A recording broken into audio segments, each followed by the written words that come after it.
गणित के लेक्चर 3 में आप लोगों का स्वागत है। जैसा कि पिछले लेक्चर में हम लोग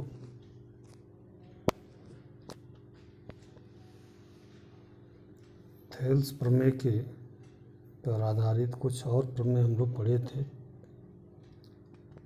5 प्रमेय तक हम लोग पढ़ चुके हैं। छठा प्रमेय जो है समरूप त्रिभुजों के क्षेत्रफल पर आधारित है। दो समरूप त्रिभुजों के क्षेत्रफल त्रिभुज की संगत भुजाओं के वर्गों के अनुपात में होते हैं। दो समरूप त्रिभुजों के क्षेत्रफल त्रिभुज की संगत भुजाओं के वर्गों के अनुपात में होते हैं। अब इस कथन को हम सत्यापित करेंगे। दिया है दो समरूप त्रिभुज ए बी सी और P Q R. A B C और पी क्यू आर हमने बना दिया। सिद्ध करना है कि त्रिभुज ए बी सी का क्षेत्रफल बटे त्रिभुज डी ई एफ का क्षेत्रफल बराबर उनकी संगत भुजाओं के वर्गों का अनुपात, यानी ए बी स्क्वायर बटे पी क्यू स्क्वायर बराबर B C square upon Q R square बराबर C A square upon P R square. मतलब कोई एक जो है संगत भुजा का वर्ग के बराबर उनके क्षेत्रफलों का अनुपात होता है। तो रचना करते हैं। त्रिभुज ए बी सी के शीर्ष ए से बी सी पर लंब ए एन तथा त्रिभुज पी क्यू आर के शीर्ष पी से क्यू आर पर लंब पी एम डाला। अब उपपत्ति में चूंकि त्रिभुज ए बी सी और पी क्यू आर दोनों जो है समरूप हैं, इसलिए कोण ए बराबर पी, कोण बी बराबर क्यू, कोण सी बराबर आर होगा। यह समीकरण फर्स्ट मान लें। और ए बी बट्टे पी क्यू बराबर ए बी सी बट्टे क्यू आर बराबर ए सी बट्टे पी आर। जब दो त्रिभुज समरूप होते हैं तो उनके संगत भुजाओं का अनुपात बराबर होता है, ये हम जानते हैं। अब त्रिभुज ए एन बी और त्रिभुज पी एम क्यू में कोण एन बराबर है कोण एम और कोण एम बराबर है 90 डिग्री के, अर्थात कोण बी बराबर कोण क्यू दिया और कोण बी जो है कोण क्यू के बराबर पहले से दिया हुआ है। इसलिए दो कोण बराबर हैं तो तीसरा कोण भी अपने आप से बराबर होगा। कोण कोण उप गुणधर्म से हम लिख सकते हैं कि कोण बी ए एन बराबर कोण क्यू पी एम। ये इम्प्लाइज करेगा त्रिभुज ए एन बी, यहाँ लिख लेना त्रिभुज ए एन बी, त्रिभुज यहाँ पे त्रिभुज लिख लेना त्रिभुज ए एन बी बराबर त्रिभुज ए एन बी बराबर त्रिभुज ए एन बी समरूप है त्रिभुज पी एम क्यू के। तो इसका मतलब ये होगा कि ए एन बट्टे पी एम बराबर ए बी बट्टा पी क्यू होगा। ये समीकरण नंबर 3 हो गया। अब समीकरण 2 और 3 से हम लिख सकते हैं ए बी बट्टा पी क्यू बराबर बी सी अपान क्यू आर बराबर A C upon P R. इसी के बराबर हो जाएगा अनुपात, चूँकि यहाँ भी हम तीसरा में सिद्ध किए हैं कि ए बी बट्टा P Q is equal to A N बट्टा पी एम। तो ए बी बट्टा पी क्यू इजकल टू ये दो अनुपात बराबर है, तो तीसरा अनुपात भी ए एन बट्टे पी एम इसके बराबर होगा। अर्थात कहा जाए कि ए बी बट्टे पी क्यू बराबर है बी सी बट्टे क्यू आर के और ए बी बट्टा पी क्यू ए एन बट्टा पी एम के बराबर है, तो बी सी अपान क्यू आर भी ए एन बट्टे पी एम के बराबर होगा। अब हम त्रिभुज ए बी सी का क्षेत्रफल बटे त्रिभुज पी क्यू आर का क्षेत्रफल लिखते हैं। तो 1/2 आधार गुणे लंब यानी बी सी गुणे ए एन बट्टे 1/2 क्यू आर गुणे पी एम करेंगे तो बी सी बट्टे क्यू आर गुणे एम एन बट्टे पी एम होगा। एम एन बट्टे पी एम का मान अभी हम देखें समीकरण नंबर 5 में बराबर होता है बी सी बट्टे क्यू आर के। तो वो तो होता है ए बी बट्टे पी क्यू और ए सी बट्टे पी आर के भी बराबर, लेकिन हमें ज़रूरत है यहाँ बी सी बट्टे क्यू आर का, तो बी सी बट्टे क्यू आर लिख लिया। अब जो है बी सी बट्टे क्यू आर गुणे बी सी बट्टे क्यू आर बराबर हो जाएगा बी सी का स्क्वायर बट्टे क्यू आर का स्क्वायर। त्रिभुज ए बी सी का क्षेत्रफल बटे त्रिभुज पी क्यू आर का क्षेत्रफल बराबर हो जाएगा बी सी स्क्वायर बटे क्यू आर स्क्वायर या ए बी स्क्वायर बटे पी क्यू स्क्वायर या ए सी स्क्वायर बटे पी आर स्क्वायर, कोई भी हो सकता है इसमें से। तो किन्हीं दो समरूप त्रिभुजों का क्षेत्रफल का अनुपात उनके संगत भुजाओं के वर्गों के अनुपात के बराबर होता है, सिद्ध हुआ। अब प्रमेय 7 देखें। किन्हीं दो समरूप त्रिभुजों के क्षेत्रफलों का अनुपात उनके ऊंचाई के वर्गों के अनुपात के भी बराबर होता है। अब ऊंचाई के अनुपात के बराबर भी होता है। अभी हम यही सिद्ध किए थे कि उनकी ऊंचाई जो है, दो समरूप त्रिभुजों की ऊंचाई एन और पीएम था, और एन बटे पीएम भी जो है इनके संगत भुजाओं के अनुपात के बराबर है। तो संगत भुजाओं के अनुपात के बराबर है, तो यहीं से हम इसको भी सिद्ध कर सकते हैं कि इनके त्रिभुजों के क्षेत्रफलों का अनुपात भी इनकी ऊंचाइयों के वर्गों के अनुपात के बराबर होता है। प्रमेय 8 देखें। यदि समकोण त्रिभुज में समकोण वाले शीर्ष से कर्ण पर लंब डाला जाए तो लंब रेखा के दोनों ओर बने त्रिभुज और मूल त्रिभुज समरूप होते हैं और परस्पर भी समरूप होते हैं। ये बात थोड़ा, ये प्रमेय समझने योग्य है। कह रहा है कि यदि समकोण त्रिभुज में समकोण वाले शीर्ष से कर्ण पर लंब डाला जाए तो लंब रेखा के दोनों ओर बने त्रिभुज और मूल त्रिभुज समरूप होते हैं और परस्पर भी समरूप होते हैं। तो देखें, दिया है त्रिभुज ए बी सी एक समकोण त्रिभुज है जिसमें कोण ए बराबर 90 अंश है। शीर्ष ए से कर्ण बी सी पर ए डी लंब खींचा गया है। देखें, जैसे त्रिभुज ए बी सी है, ए बी सी में कोण ए समकोण है और ए से बी सी पर लंब ए डी खींचा गया है। हम मान लेते हैं कि कोण बी एक्स डिग्री है, तो जब बी एक्स डिग्री है और ये 90 डिग्री है तो सी कितना हो जाएगा, 90 माइनस एक्स डिग्री हो जाएगा। अब हम देख रहे हैं इसको दो भागों में बांट रहे हैं। देखो, एक हो जा रहा है जो मूल त्रिभुज था ए बी सी 90 अंश एक्स डिग्री और 90 माइनस एक्स डिग्री, और जो उसको बांटा गया है तो बांटने पर देखो हमने लिख दिया कि बी ए वन डी और सी ए टू डी के रूप में इसको हमने बांट दिया।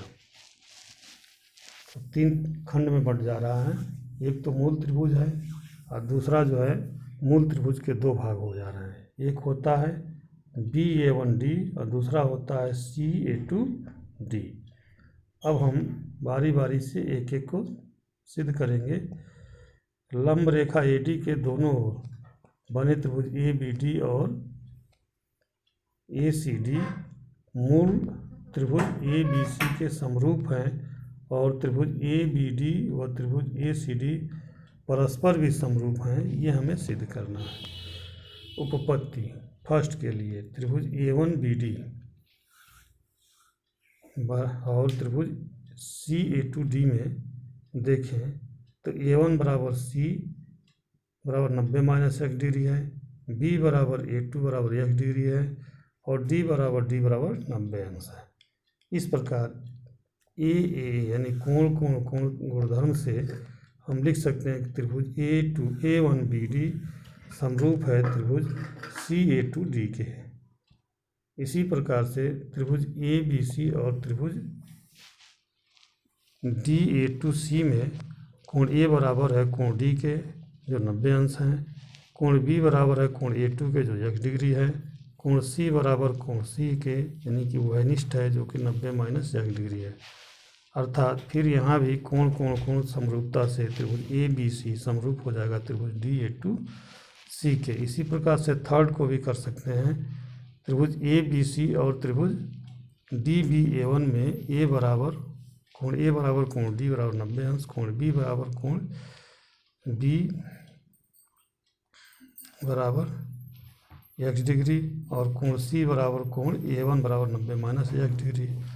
ये इम्प्लाइज करेगा कोण कोण कोण समरूपता से त्रिभुज ए बी सी समरूप है त्रिभुज डी बी A1 के। अब हम सिद्ध करेंगे प्रमेय 9। प्रमेय 9 बहुत ही इम्पॉर्टेंट प्रमेय है। एक समकोण त्रिभुज में कर्ण का वर्ग अन्य दो भुजाओं के वर्गों के योगफल के बराबर होता है। इसे ही हम पाइथागोरस प्रमेय कहते हैं। पाइथागोरस प्रमेय समरूप त्रिभुजों के माध्यम से कैसे सिद्ध होगा उसे हम करके दिखाएंगे। दिया है एक समकोण त्रिभुज ए बी सी में कोण बी बराबर 90 डिग्री है। सिद्ध करना है कि A C square equal to A B square plus B C square.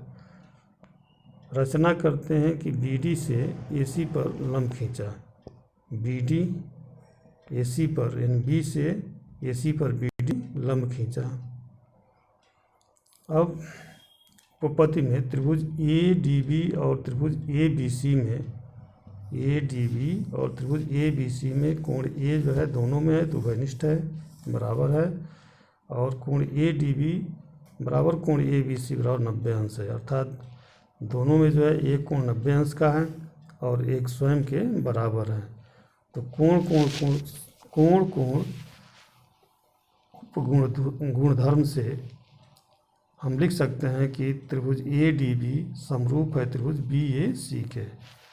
मतलब किन्हीं दो त्रिभुजों के दो संगत कोण अगर बराबर हो जाए तीसरा अपने आप बराबर हो जाएगा। और जब तीनों बराबर हैं तो वह दोनों त्रिभुज क्या होंगे, समरूप होंगे। तो ए डी बी समरूप है ए बी सी के। समरूपता के उपगुणधर्म ए से त्रिभुज। अब ये इम्प्लाइज करेगा जब दो समरूप त्रिभुज हैं तो उनके संगत भुजाओं का अनुपात बराबर होगा। ए डी बट्टे ए बी बराबर ए बी बट्टा ए सी बराबर डी बी बट्टा बी सी। ये जहाँ भी दो समरूप त्रिभुज मिलेंगे उनके संगत भुजाओं का अनुपात बराबर होगा। इसको हमने मान लिया समीकरण नंबर 1। और हम देख रहे हैं ए डी बी में देखो हमने बना दिया है समझने के लिए। जैसे त्रिभुज ए बी सी को दो भागों में बांट दिया गया। एक हो गया भाग तुम्हारा ए डी बी और दूसरा भाग हो गया ए बी सी। ए बी सी बड़ा वाला पार्ट है और ए डी बी छोटा वाला पार्ट है। तो बांट दिया, उसके आधार पे हमने समीकरण 1 बनाया। फिर अब देखो दूसरा वाला पार्ट लेते हैं बी डी सी और बड़ा वाला पार्ट ए बी सी। बड़े वाले पार्ट और दो छोटे छोटे जो पार्ट हैं उनका तुलना करते हैं। तो यहाँ से हम लिखेंगे समीकरण 1 से ए डी बट्टे ए बी बराबर ए बी बट्टा ए सी। ये इम्प्लाइज करेगा ए बी स्क्वायर बराबर ए डी गुणे ए सी के। समीकरण नंबर 2। इसी प्रकार त्रिभुज बी डी सी और त्रिभुज ए बी सी में कोण बी बराबर है कोण ए के, कोण डी बराबर है कोण बी के। अर्थात कोण ओ बी सी बराबर कोण बी ए सी, कोण बी डी सी बराबर कोण ए बी सी बराबर 90 अंश, कोण बी सी डी बराबर कोण बी सी ए। ये बताता है कोण कोण कोण समरूपता से त्रिभुज बी डी सी समरूप है त्रिभुज ए बी सी के। ये इम्प्लाइज करेगा बी सी बट्टे A C equal to D C बट्टे बी सी। अर्थात ये इम्प्लाइज करेगा B C square equal to D C into A C के। इसको समीकरण नंबर 3 कह लें। अब समीकरण सेकंड से फर्स्ट और समीकरण अच्छा इसको सेकंड कहा गया है या थर्ड मान लो। तो समीकरण 2 और 3 से कह लो।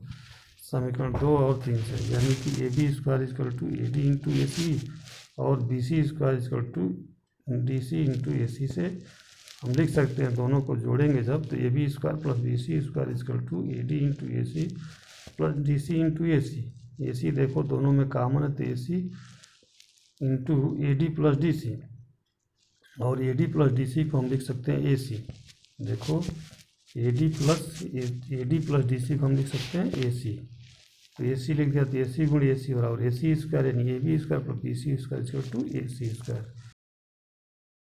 कि किसी समकोण त्रिभुज में कर्ण का वर्ग से दो भुजाओं बने वर्गों के योग के बराबर होता है। एक पाइथागोरस प्रमेय है, सिद्ध हुआ। अब हम जो है प्रमेय 10 की चर्चा करें। प्रमेय 10 जो है कह रहा है किसी त्रिभुज में यदि एक भुजा का वर्ग अन्य दो भुजाओं के वर्गों के योगफल के बराबर हो तो उस भुजा के सामने का कोण समकोण होता है। उल्टा है ये। अभी हमने कहा कि जो है यदि किसी त्रिभुज के किसी समकोण त्रिभुज के कर्ण का वर्ग से दो भुजाओं बने वर्गों के योग के बराबर होता है। अब यहाँ हमको ये कहना है यदि किसी त्रिभुज के दो कोणों का वर्ग का योग तीसरी भुजा के वर्ग के बराबर होता है तो तीसरी भुजा के सामने का कोण क्या होगा? एक समकोण होगा। उसके उल्टा हमको करना है। तो रचना करना है। भुजा AB के बिंदु A से लंब AD इस प्रकार खींचा। देखो त्रिभुज वह है ABC जो कि समकोण त्रिभुज है। हमें सिद्ध करना है कि AC के सामने का कोण 90 अंश है। तो ABC लिया, फिर जो रचना किया A से BC के समांतर AD खींचा है और BC के बराबर है। BC के समांतर और BC के बराबर AD खींचा, D से B को मिलाया। अब हम देख रहे हैं चूँकि त्रिभुज BAD में कोण BAD बराबर 90 अंश रचना से, इसलिए BD स्क्वायर बराबर होगा AB square plus AD square के। AB स्क्वायर और AD है किसके बराबर? BC के। तो AD square plus BC square के। BD स्क्वायर बराबर AC स्क्वायर दिया है। BD स्क्वायर बराबर किसके दिया है? AC स्क्वायर के। यानी कि BD बराबर AC, BD बराबर AC।